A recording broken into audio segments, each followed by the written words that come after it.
A partir dessa aula, vamos começar a perceber relações visuais de espaço, relações espaciais. A gente vai ver algumas técnicas que vão ajudar a gente a medir essas relações espaciais, que são, na verdade, três: alinhamentos, proporções e ângulos.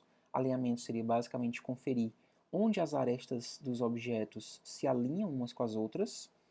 Proporções seria perceber relações de tamanho e distância e comparar essas relações. E ângulo seria basicamente perceber inclinações de arestas, quanto mais inclinadas ou menos inclinadas. Vamos falar de uma coisa por vez. Primeiro, alinhamentos. Para você aferir alinhamentos na realidade, você vai usar nada mais do que o seu lápis como uma ferramenta. Primeira coisa, você vai fechar um dos olhos, porque fechar um dos olhos faz com que você reduza um pouquinho a sensação de profundidade. A nossa visão tem o que se chama de estereoscopia, ou seja, a gente tem dois olhos, a gente capta duas imagens ligeiramente diferentes, o nosso cérebro soma essas duas imagens e com isso a gente tem uma percepção de tridimensionalidade das coisas, do mundo à nossa volta. Para desenhar a partir da observação, às vezes é útil se você reduzir essa profundidade. Fechar um dos olhos é um artifício para isso. Quando você fecha um dos olhos, tudo parece um pouco mais achatado e a gente consegue perceber melhor horizontais e verticais, menos do que linhas de profundidade que por enquanto não são tão interessantes. Então, se você usar o seu lápis, por exemplo, para verificar se a borda da taça está alinhada com o limite aqui do líquido, você vai ver que não estão exatamente alinhadas, né? A borda da taça é um pouquinho mais alta do que o líquido. Se a gente traçar uma linha guia aqui, você vai ver que o líquido precisa ficar um pouquinho mais embaixo. Se você quiser, por exemplo, saber se essa borda lateral dessa taça coincide com essa borda lateral da pera, você usa o seu lápis, posiciona ele na vertical, com um dos olhos fechados, visualiza se as duas arestas coincidem a partir da sua visualização com o lápis. Se coincidirem, tudo que você precisa fazer é, no seu desenho, garantir que essas linhas também estejam alinhadas ou desalinhadas. Não existe uma pretensão de ser algo preciso. Então não precisa ser matemático, tá 0,5 centímetros abaixo. Não, esqueça isso. O que a gente precisa são de aproximações visuais. A gente vai usar o nosso feeling, a nossa intuição para desenhar, mas a gente precisa de parâmetros um pouquinho mais manuseáveis. E para isso a gente usa o lápis apenas para visualizar. Então se tiver um pouquinho abaixo, ou um pouquinho acima, ou ligeiramente para a esquerda, ligeiramente para a direita, tudo isso são considerações aproximadas que a gente vai usar sem precisar ser algo muito exato. Okay? Na prática, você pode realmente desenhar essa linha no seu papel, de modo a garantir que essa aresta da taça não esteja exatamente alinhada com a borda do líquido. Mesma coisa em relação à pera e mesma coisa em relação a qualquer outra coisa. Então, se você pegar o seu lápis na horizontal ou na vertical, você pode aferir qualquer relação de alinhamento entre esses objetos e, com isso, conseguir proporções um pouco mais consistentes na hora de desenhar, porque você vai criar meio que um grid mental de linhas horizontais e verticais. E isso vai ajudar você a posicionar os elementos no papel. Depois de alinhamento, vamos para ângulos. Se você for desenhar essa cadeira em perspectiva, você vai ver que ela não é composta de linhas horizontais nem verticais. Embora a gente saiba que uma cadeira de verdade precisa ter o assento na horizontal para poder a gente sentar, porque se ele for inclinado a gente cai, né? E precisa ter o encosto e os pés na vertical para ser plantados no chão, porque se eles forem tortos a gente corre o risco de cair também. O que acontece é que o mundo real nem sempre é igual ao mundo visual. Se você for colocar um papel vegetal em cima dessa foto e traçar a forma desse assento, você vai ver que ela se parece com tudo menos com um quadrado. Ela é um losango, quando muito, polígono super irregular, super distorcido. Essas distorções são causadas por esse efeito de perspectiva que a nossa visão tem. Para desenhar por observação, o que a gente precisa fazer é observar cuidadosamente esses ângulos, essas linhas angulares, e garantir que o nosso desenho tenha linhas próximas das arestas do objeto que a gente consegue observar. Para fazer isso, existem duas maneiras. A gente vai mais uma vez fechar um dos olhos, reduzir a sensação de profundidade, e você vai fazer com que o seu lápis coincida com uma das linhas inclinadas que você quer desenhar. Você vai inclinar o seu lápis na mesma inclinação que essa aresta, depois você vai levar para o papel, e você pode usar inclusive a sua outra mão como um auxílio aqui só para marcar os pontos, né? E depois desenhar a linha. Basicamente isso. Essa é a primeira forma de aferir e desenhar ângulos ou linhas inclinadas. A segunda forma é um pouco mais racional, vai exigir um pouquinho mais da sua imaginação, mas algumas pessoas acham essa mais fácil. Você vai colocar o seu lápis na horizontal ou na vertical e você vai imaginar essa aresta inclinada e a relação de triangulação que ela estabelece com a vertical ou horizontal. Ela vai formar uma espécie de ângulo e o que você vai fazer na hora de passar para o papel é memorizar esse ângulo, fazer com que a angulação no seu papel coincida com a angulação no objeto que você consegue observar. Em outras palavras, imaginar essa linha horizontal aqui, ou talvez até desenhá-la mesmo, e fazer com que essa inclinada tenha a mesma relação de inclinação ou de angulação com a horizontal do que a aresta do objeto que você consegue observar. Uma das vantagens é que as bordas do papel, em geral, são retas. Então você pode usar a borda do papel como uma referência de horizontal ou de vertical. E aí basta você fazer com que a linha angular coincida com a mesma relação de espaçamento desse triângulo que você visualizou com o seu lápis. São duas maneiras diferentes, são duas maneiras que eu acho que você pode escolhê-las como alternativas, ou uma ou outra.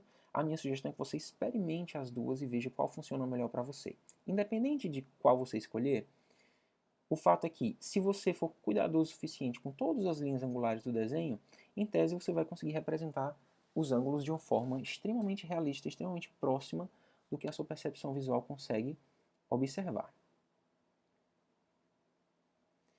E terceiro, vamos falar de proporções. A gente já, na verdade, exercitou um pouquinho de visualização de proporções quando a gente exercitou espaços negativos.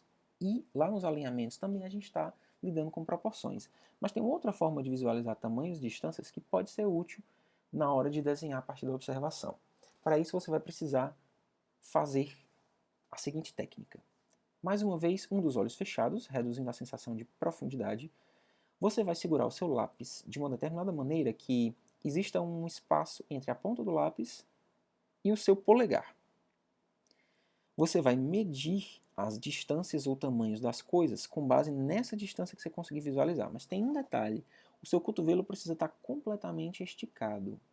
Você não pode estar com o cotovelo dobrado. Isso acontece porque quando seu cotovelo dobra, a sua mão vai se aproximar um pouquinho mais do seu rosto. E se você usar o lápis para medir uma coisa, aí você usa o lápis depois para riscar. Aí depois você vai usar de novo para medir. Se a dobra do seu cotovelo não for exatamente igual nas duas vezes que você medir, você vai ter proporções diferentes. Então a gente precisa manter um padrão na distância entre o lápis e o seu rosto. Para isso, cotovelo esticado, sempre. Cotovelo esticado vai fazer com que você consiga manter uma distância muito próxima sempre que você medir do seu lápis do seu rosto. Então, três coisas: cotovelo esticado, um dos olhos fechados e um espaçamento entre o seu polegar e a ponta do lápis. E esse vai ser o espaço que você vai usar para medir. Vamos ver como é que funcionaria na prática. Vamos supor que a gente quer fazer um desenho a partir dessa imagem de referência. A gente quer desenhar esses dois dinossauros. Para isso, a gente precisa saber as relações de proporção entre eles. Vamos tomar o dinossauro pequeno como um ponto de partida. Considera essa distância, essa altura dele aqui do chão, né, da ponta aqui onde a pata dele toca o chão, até a extremidade das costas. A gente vai fazer com que a ponta do lápis coincida com um desses pontos, no caso a ponta do lápis que está coincidindo com as costas dele, e o polegar está marcando o ponto onde termina essa distância, que seria a borda aqui do chão. Então, essa distância que medida no lápis corresponde à altura desse dinossauro pequeno.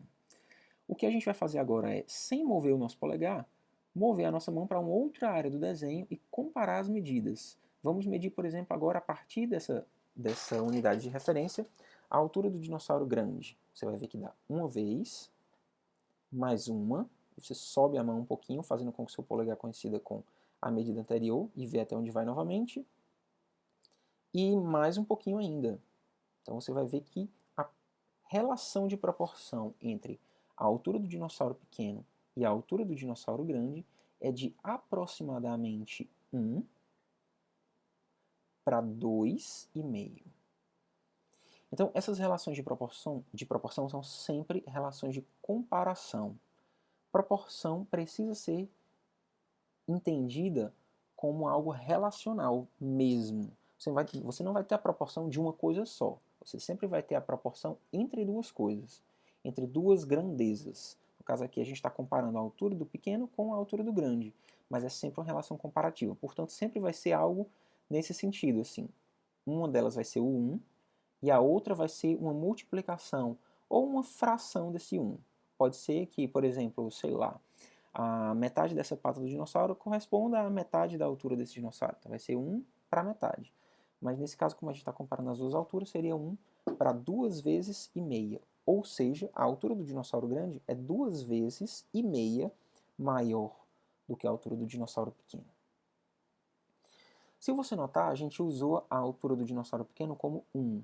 E isso é fundamental. Esse é o conceito que a Betty Edwards chama de unidade básica. Então, sempre que você for aferir proporções, você precisa escolher alguma coisa como unidade básica. No caso aqui, a gente escolhe a altura do dinossauro pequeno. Mas poderia ser outra coisa. A unidade básica, na verdade, é você que vai determinar. Então, é o que você vai chamar de 1 ou de x, seja o que for. E você precisa manter uma consistência, ou seja, todos os outros tamanhos ou distâncias que você usar para aferir as proporções do desenho precisam ser comparados com essa unidade básica.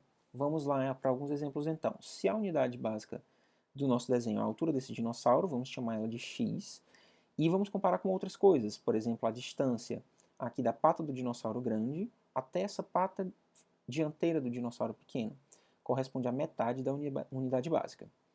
A distância aqui do tronco do dinossauro grande até a extremidade da cauda do dinossauro pequeno corresponde exatamente, ou quase exatamente, à unidade básica. Mesma distância, né? Mesmo tamanho. A altura do dinossauro grande, como a gente viu, corresponde a 2 vezes e meia. Então, sempre comparando várias grandezas em relação à unidade básica, a gente vai conseguir manter as proporções coerentes para o nosso desenho de observação. Em outras palavras, quando a gente desenhar, a gente vai manter as mesmas relações de tamanho e distância, em tese, claro que isso vem com alguma prática, mas essa aferição é o ponto de partida. E assim a gente vai conseguir uma proporção consistente para o desenho. Beleza? Então, até a próxima aula, pratique visualizar essas proporções. A gente vai ver na sala como passar isso para o papel. Vejo vocês em sala. Bom trabalho. Não deixe de praticar o seu olhômetro, visualizando essas relações de alinhamentos, ângulos e proporções. Vai treinando com seu lápis e quando a gente chegar na sala a gente treina com o lápis em cima do papel. Valeu!